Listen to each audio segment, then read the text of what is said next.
Sois présent, papa. Sois présent, Père Seigneur. Sois présent, Père Seigneur. Sois présent, Père Seigneur. Sois présent, Père.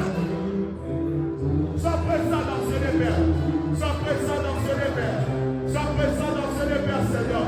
Sois présent dans ce Père Seigneur. Sois présent dans ce Père Seigneur. Sois présent dans ce Père Seigneur. Rien que la parole, Père. Nous voulons écouter la parole de Dieu. Nous voulons écouter la parole de Dieu, Père Seigneur. Nous voulons écouter la parole de Dieu, Père Seigneur. Nous voulons écouter la parole de Dieu, Père Seigneur. Père, descends, Père. Descends, Jésus. Alléluia.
C'est très important. C'est lorsque tu es en train d'acclamer pour Dieu, parce que c'est un peu d'arranger encore ce qui est. De monter là où tu avais diminué. D'éliminer les lèvres, de monter là où tu as diminué. Cela montre que les instruments commencent à être déjà montés. Nous devons attendre d'avoir une nouvelle instrument dans cette église. C'est très important. Là où il y a beaucoup de gens, la Bible dit l'unité fait la force. Amen. Amen. Nous sommes capables d'acheter même l'instrument de 10 000 $. C'est rien pour Dieu. Nous faisons ça pour Dieu. Lorsque l'instrument dérange, ça met la dissension dans l'église. Ça met la dissension forte dans l'église de Dieu. Bien-aimé, que Dieu te bénisse, toi qui es présent ce matin. Nous voulons parler de la part de notre Seigneur, celui qui nous a accordé ce matin. Et ce matin, je vais parler, c'est l'important que Dieu m'a donné. Comment aborder la prière d'adoration. Comment aborder la prière d'adoration. C'est ça le thème que je vais parler ce matin. Comment aborder la prière d'adoration. La prière d'adoration, c'est la clé de la vie chrétienne. La prière d'adoration, c'est la force du chrétien. Je me souviens dans ma Bible, là où Jésus a rencontré la femme samaritaine. Jésus dit à la femme samaritaine, dans Jean 4, que l'heure est déjà là. L'heure est déjà venue. Où les vrais adorateurs adorons le Père en esprit et en vérité. Pourquoi Jésus dit à la femme que l'heure est déjà venue? C'est la montre que l'heure n'est pas encore venue. Église, amen. C'est la montre que l'heure n'était pas encore là. Et comme lui, Jésus est présent, c'est l'heure maintenant est venue.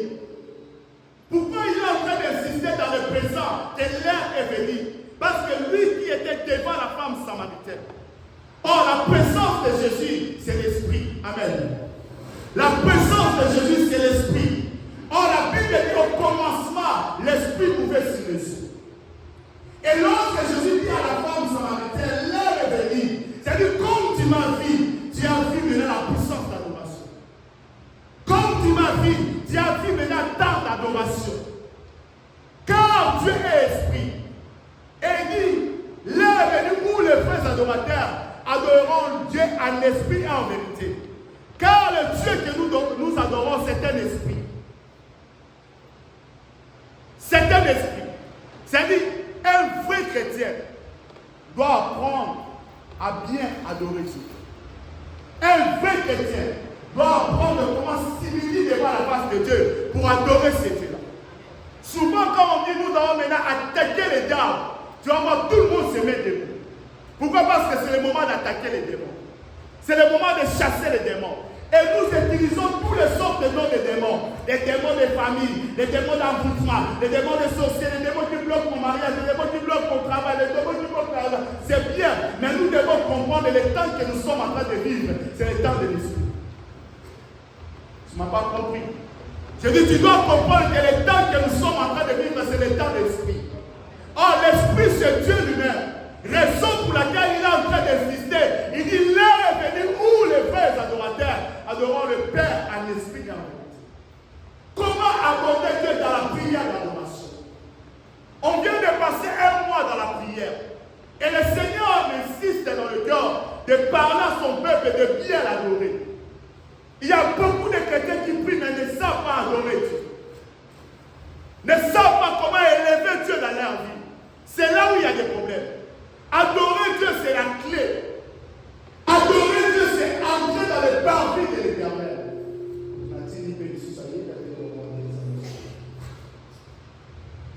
C'est aller dans le parvis de l'Éternel.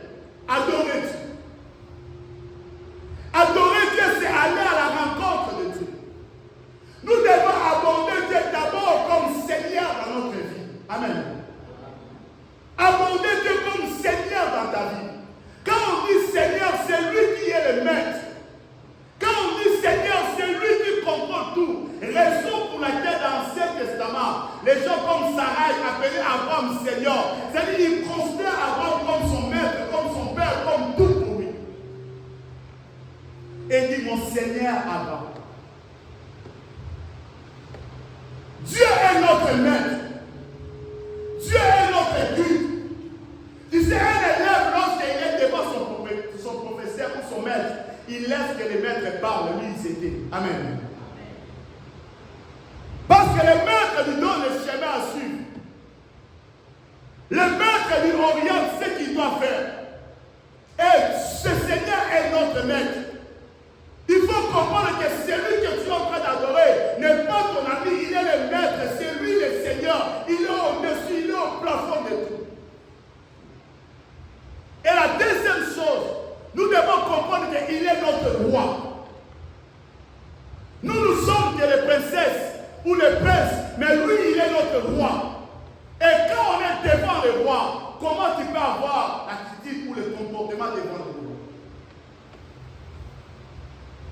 J'avais donné un exemple ici à l'église. J'avais dit, quand tu es un fils de président, c'est là que c'est à la maison. Parce que le président en a que les mandats. Lorsque les mandats finissent, son pouvoir aussi finit. Mais un roi, son pouvoir ne finit jamais. Amen. Le fils de roi va remplacer son père. Et lorsque tu viens dans la présence de Dieu, il faut aborder Jésus comme roi. Le roi de ma vie. Le roi de ma famille. Le roi qui m'aime. C'est-à-dire tu es en train d'aborder Dieu comme ton roi. C'est lui qui t'appartient. Et comme il est le roi, moi je suis son prince. Ou je suis sa princesse. Amen. Église, amen. Église, amen. Adorer Dieu. Comment aborder Dieu dans la prière d'adoration? C'est là où il y a des problèmes. Tu pries, c'est bien. Est-ce que tu adores Dieu comme il faut? Ça veut dire l'adoration, c'est l'intimité de l'homme et son Dieu. L'intimité entre deux personnes. Lorsque nous avons l'intimité, on se comprend directement. Amen. Lorsqu'on a l'intimité, on se partage directement. Parce que j'ai l'intimité avec ma femme. J'ai l'intimité avec mon frère. Et l'intimité là te pousse à bien me comprendre parce que je passe le temps avec toi. Et combien de chrétiens aujourd'hui ont le temps de passer leur intimité avec Dieu?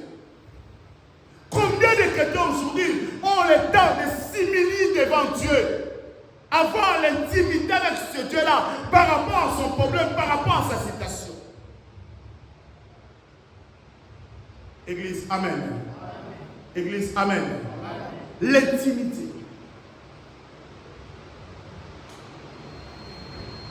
Nous devons savoir partager notre intimité avec Dieu. C'est dans l'adoration. Et la deuxième chose, ta manière de faire, ta manière d'adorer Dieu, cela pousse que Dieu puisse opérer dans ta vie. Il y a des gens, lorsqu'on dit adore Dieu, il est là en train de regarder les gens. Il est en train de voir les gens. Tu cherches qui? Tu regardes qui? Parce que c'est le moment où tu voulais maintenant célébrer ton maître. Ta manière de se présenter devant ce Dieu-là va pousser que le trône de Dieu soit ouvert. Amen. Raison pour laquelle il y a des chrétiens qui viennent à l'église, mais qui ne voient pas la puissance de Dieu. Raison pour laquelle il y a des chrétiens qui viennent à l'église, mais ils ne sentent pas la puissance du Saint-Esprit. Parce que leur manière d'adorer Dieu n'est pas bonne. Parce que leur manière d'adorer Dieu ne pousse pas Dieu d'agir dans leur vie. Disais pourquoi à l'église nous disons que quand nous sommes en train de prier, fermons nos yeux. Nous fermons nos yeux, c'est juste pour éviter la distraction. Nous fermons les yeux juste pour être en contact avec notre maître. Nous fermons les yeux pour que le Saint-Esprit nous visite facilement. Quand tu pries, les yeux sont ouverts. Tu risques, au lieu de prier, mais tu commences à regarder les uns les autres. Et au moment où il commence à prier, lorsqu'il entend seulement la voix du Saint-Esprit, quand tu pries, il y a un lui, Dieu peut le visiter. Toi aussi, cherche que Dieu puisse te visiter. Ta manière d'adorer Dieu, ça peut pousser l'Esprit à agir en vous. Amen. Ta manière d'adorer Dieu. Raison pour laquelle Jésus dit à la femme samaritaine, l'heure est déjà là où les vrais adorateurs adoreront le Père en esprit et en vérité. La femme, elle était habituée d'aller dans le puits de Jacob. Or, ce n'était pas le problème du puits de Jacob, mais c'était maintenant le problème que tu es devant celui qui est le maître, celui qui est au-dessus de Jacob. Ta manière de recevoir le maître, cela va pousser que le maître puisse agir. Amen. Ta manière de recevoir, ta manière de contacter le maître, cela va pousser que le Dieu de la Bible puisse agir. Raison pour laquelle tu vas avoir la hâte de. Pourquoi les disciples étaient visités du Saint-Esprit? Parce que leur manière d'être disposée, c'est alors que l'Esprit de Dieu est décidé. Il y a des gens qui sont en train d'adorer Dieu, mais leur manière n'est pas bonne. Et maintenant tu bloques au Saint-Esprit. Ma prière est que nous serons les vrais adorateurs. Amen. C'est ça ma prière. Ma prière est que nous puissions bien adorer Dieu dans notre vie. Et ça veut dire la troisième chose, l'adoration, c'est la foi personnelle. J'avais parlé ça avec lui. La foi personnelle. Un vrai adorateur, c'est lui qui a l'expérience. Il a la foi personnelle avec son Dieu. C'est-à-dire, ce que j'ai fait dans ma vie, cela me pousse à bien adorer Dieu. J'étais malade, j'étais déjà mourant. C'était déjà fini pour moi. Et Dieu m'a guéri. Et ma foi maintenant doit me pousser à bien adorer ce Dieu. Parce que j'ai vu son expérience. J'ai vu comment il m'a libéré dans le séjour de mort. Et il m'a donné encore la vie. J'ai fait l'accident. Mais Dieu m'a guéri par rapport à cet accident-là. L'expérience personnelle de ma foi va me pousser à bien adorer Dieu. Si tu peux le dire, amen. L'expérience personnelle, ça va te pousser à bien adorer Dieu. C'est la raison pour laquelle même la Bible qui est là ce matin dit, on dit la foi vient de ce qu'on attend. Et ce qu'on attend vient de la parole de Dieu. Amen. L'adoration. Comment aborder Dieu dans la prière d'adoration? Ta foi personnelle va te pousser j'aime bien adorer ce Dieu-là. J'ai vu l'expérience dans ma famille. J'ai vu l'expérience de Dieu sur mes enfants. Et cette expérience-là, cela fait nourrir ma foi. Cela fait augmenter ma foi à bien adorer ce Dieu-là. Amen. Amen. Bien aimé, avant de commencer bien à adorer Dieu, il faut apprendre d'abord à bien s'introduire dans la présence de Dieu. À bien s'introduire dans la présence de Dieu. La présence de Dieu, tu ne peux pas entrer seulement comme ça, tu viens directement, tu commences à adorer Dieu. Tout ce qu'on fait dans la vie, avant de le faire, il faut le préparer. Amen. Église, amen. Tout ce que nous faisons dans la vie, pour y arriver à le faire, il faut le préparer. Laisse-moi te dire, est-ce que tu peux réveiller seulement comme ça, tu pars au travail? Avant d'aller au travail, il faut prendre d'abord soin de ton corps. Il faut bien te préparer et aller à l'école, au travail. Et lorsque tu arrives aussi au travail, il y a des principes dans le travail. Il faut bien faire ces principes-là pour entrer dans le flot. Et même la personne qui vient adorer Dieu, tu dois d'abord bien préparer ton esprit. Il y a des gens qui adorent Dieu, mais leur esprit n'est pas préparé. Raison pour laquelle tu vois lorsque les adorateurs chantent, on dit on voulait entrer dans l'adoration, mettez les chansons. Ce n'est pas important de mettre les chansons quand on adore Dieu. Mais pourquoi on pousse cela? C'est juste pour préparer l'esprit des gens d'entrer en contact avec les maîtres. Amen. D'entrer en contact avec leur Dieu. C'est pour préparer l'esprit des gens. Lorsque tu viens dans la présence de Dieu, il faut préparer ton esprit. Il y a des gens qui se réveillent le matin comme ça. Je viens à l'église, c'est bien, mais tu dois préparer ton esprit. Tu viens à l'église pour quoi? Tu viens à l'église pour faire quoi? Tu viens à l'église pour chercher qui? Je dois préparer mon état de l'esprit. Je dois préparer mon esprit comme je suis en train d'aller. Je suis allé pour voir la gloire de Dieu dans ma vie. Peut-être. Amen. Je suis allé pour vivre la main de Dieu dans ma vie. Tu dois préparer ton esprit. Et tu vas voir dans Marc 10, verset 48, Bartimée l'aveugle, le mandat aveugle de Bartimée. Bartimée, la Bible dit qu'il était toujours assis sur le chemin en train de demander l'argent. Il était aveugle. Ce Dieu ne lui permet pas de bien voir. Mais qu'est-ce qui est arrivé? Bartimée a attendu qu'il y ait un maître qui est entré dans Jéricho. Il y a un maître qui est présent dans cette ville. Et qui est ce maître-là? C'est Jésus. Lorsqu'il a entendu le bruit, il a dit, qu'est-ce qui arrive? Il y a quoi dans cette ville? On lui dit, tu ne connais pas, il y a Jésus-Christ qui est présent ici à Jéricho. Jésus est présent. Jésus est présent. Et la Bible dit, lorsque Bartimée a écouté que Jésus est là, il était aveugle, mais ses oreilles le poussaient à écouter ce que Jésus faisait. Amen. Il ne voyait pas, mais oreille, il a entendu ce que Jésus a fait. Et comme il a entendu cela, qu'est-ce qu'il a fait? Il a dit, je ne le vois pas. J'ai l'oreille et j'ai la bouche. Qu'est-ce que je vais faire? Il a crié. Verset 48. Jésus, fils de David, aie pitié de moi. Lorsque Bartimée a crié, les gens l'empêchaient. Pourquoi tu es en train de crier? Sois calme. Au lieu de rester calme, il a crié encore plus fort. Jésus, fils de David, aie pitié de moi. Les gens l'empêchaient encore. Laisse, sois calme. Pourquoi tu déranges? Malgré qu'on l'empêchait, il a crié encore pour la troisième fois. Jésus, fils de David, aie pitié de moi. En criant, Jésus s'arrêta. Pourquoi Jésus s'arrêta? Parce qu'il y avait un homme qui l'a appelé par son nom. Ah, on comprend le matin.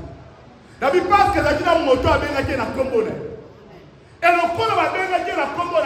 Ça a attiré son attention. Jésus, fils de David. Ah, en réalité, Jésus n'est pas fils de David. Jésus n'est pas fils de David. Mais or, quand tu lis la Bible, tu vas voir, la Bible dit, David, son royaume sera éternellement. C'est-à-dire, il va régner, il ne manquera jamais un successeur sur son trône. Et Jésus vient de la famille de David. Il a le lien avec David. Et comme Bartimée a crié, Jésus, fils de David, Jésus a compris pourquoi, parce que je viens de la lignée de roi. Église, amen. La lignée de roi. Parce que le nom de David, c'était le nom de roi.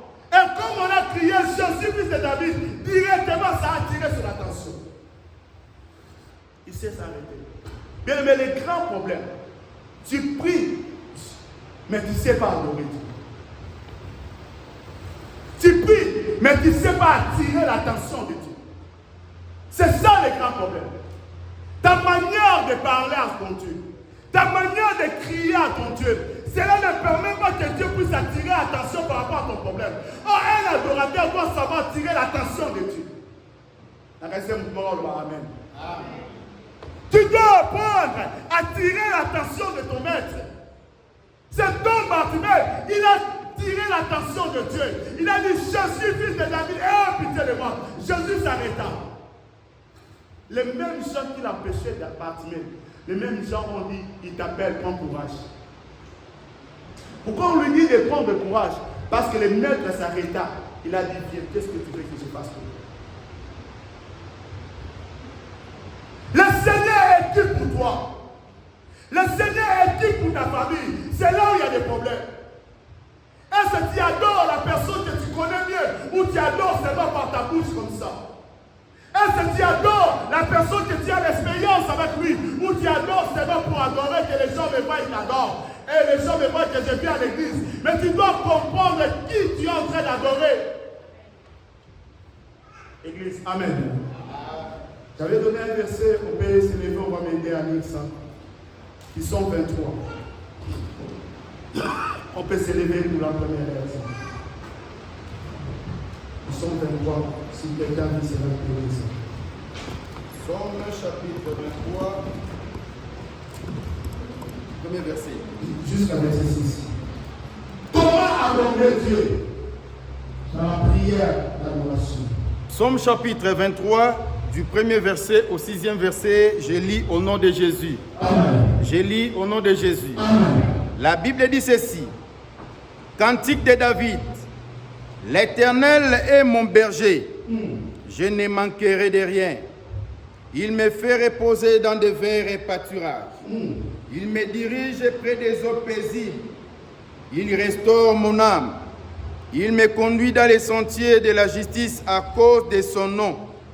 Quand je marche dans la vallée de l'ombre de la mort, je ne crains aucun mal, car tu es avec moi. Ta houlette et ton bâton me rassurent. Tu dresses devant moi une table en face de mes adversaires. Tu oins d'huile ma tête et ma coupe déborde. Oui, le bonheur et la grâce m'accompagneront tous les jours de ma vie. Et j'habiterai dans la maison de l'Éternel jusqu'à la fin de mes jours. Parole du Seigneur. Amen. Amen. Amen. Regarde la manière où David, il est en train d'aborder Dieu. David est en train d'aborder Dieu par rapport à sa vie. Mais lorsque David il est en train d'aborder Dieu, il aborde d'une manière puissante. D'une manière d'un vrai adorateur. Nous avons tous lu le psaume 23. Mais si tu comprends avec moi, tu vas comprendre que David était un vrai poète. Il était un homme qui savait comment élever Dieu dans sa vie. Il était un homme qui savait comment bouger le trône de Dieu. Et David dit dans psaume 23, il dit, l'Éternel est mon berger. Il fait de son Dieu son propriétaire privé. Amen. Il fait de son Dieu le propriétaire privé. Dieu n'est pas pour tout le monde, mais Dieu il est pour toi. Le grand problème pour toi, lorsque tu pries Dieu, tu es en train de comparer Dieu par rapport à tout le monde. Or, la vie chrétienne, ce n'est pas la vie de tout le monde, c'est la vie de moi et mon Dieu. Raison pour laquelle j'ai dit l'intimité. David dit, l'Éternel est mon berger. Or, David était roi. Il pouvait dire, l'Éternel est notre berger. Un autre berger. Mais il dit, l'Éternel est mon berger. Il fait de lui sa propre privée. C'est-à-dire, il fait de lui son propre, comme si il semblait à Yéné. David. Bien aimé, un adorateur doit faire de son Dieu son propriété privée. Amen. Zamba comme une propriété privée. Il n'est pas pour tout le monde, il est d'abord pour moi. Il dit l'Éternel est mon berger. L'Éternel est qui pour toi? L'Éternel est qui pour ta famille? C'est là où il y a des problèmes. Pourquoi David il est en train d'utiliser le mot le berger? Parce que lui-même David, il était berger. Et il savait bien le rôle de berger. Comment le berger gère le troupeau. Comment un bon berger peut gérer le troupeau? Parce que la fille de David, il a passé cela sur l'élevage. Et il connaît comment les troupeaux sont. Mais comme il était le berger, ce troupeau il a dit dans sa ligne. Ce troupeau il a dit à son lycée. Et le collier David, il a dit capable de construire son troupeau dans cela. Il a compris qu'en-dessus de moi, il y a un Dieu qui est le bon berger. Église, amen. Église, amen. En-dessus de moi, il y a un Dieu qui est le bon berger. Et comme il est mon berger, le bon berger, je ne manquerai de rien. Église, amen. Comme il est le bon berger, moi David, je ne manquerai de rien. Et je me pose la question, est-ce que dans ce moment-là, tout passait bien dans la vie de David? Je ne sais pas. Mais il dit, comme il est le bon berger, moi, je ne manquerai de rien. Il parle cela par rapport à son expérience. Comme il gérait le troupeau de son père, il ne peut jamais permettre que le troupeau manque à manger. Avant qu'il n'y ait jamais de boire à papa, il n'y a pas de biloko. C'est-à-dire, Rod n'a pas de soin dans l'amour. Et le coup de la raison, ça sort à plaisir à papa d'ailleurs. Il y a aussi un Dieu qui prend soin de lui. Dans Samé, il y a comme dans Samé. Celui qui reçoit l'esprit d'adoration, il voit la main de Dieu dans sa vie. Que tu vois la main de Dieu. Ah mais il est le bon berger. Je ne manquerai de rien. Aujourd'hui, on est chrétien, on a besoin. Non. Au-delà de tout ce que tu peux demander à Dieu, adore Dieu par rapport à ta citation. Amen. Adore Dieu par rapport à ta citation. Adore Dieu, c'est fini. Adore Dieu. Ta manière d'adorer Dieu doit pousser Dieu d'attirer attention par rapport à ton citation.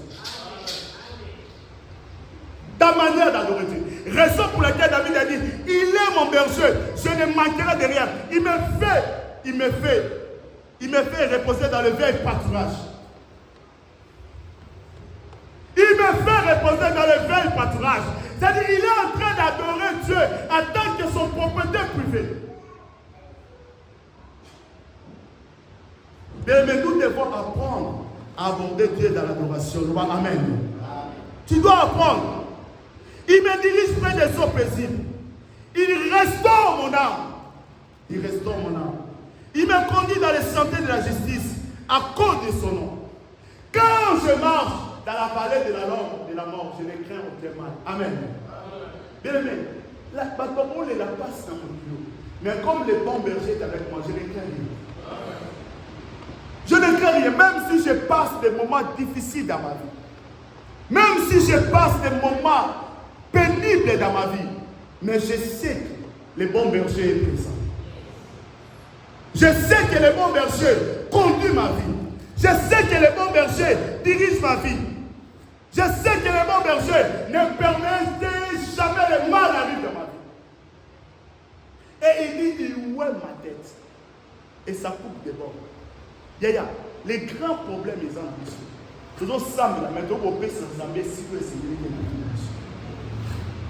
C'est là où il y a des problèmes. Nous prions, mais nous ne donnons pas à Dieu la place qu'il faut dans nos vies. Il faut comprendre une chose.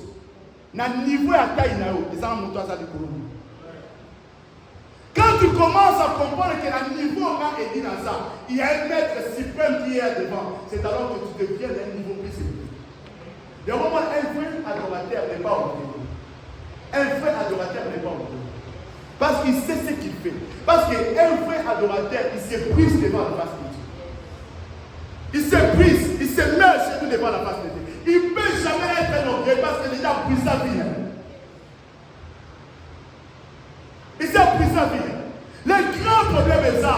Beaucoup de gens sont en train de prier, mais ils ne savent pas aborder Dieu dans leur prière d'adoration.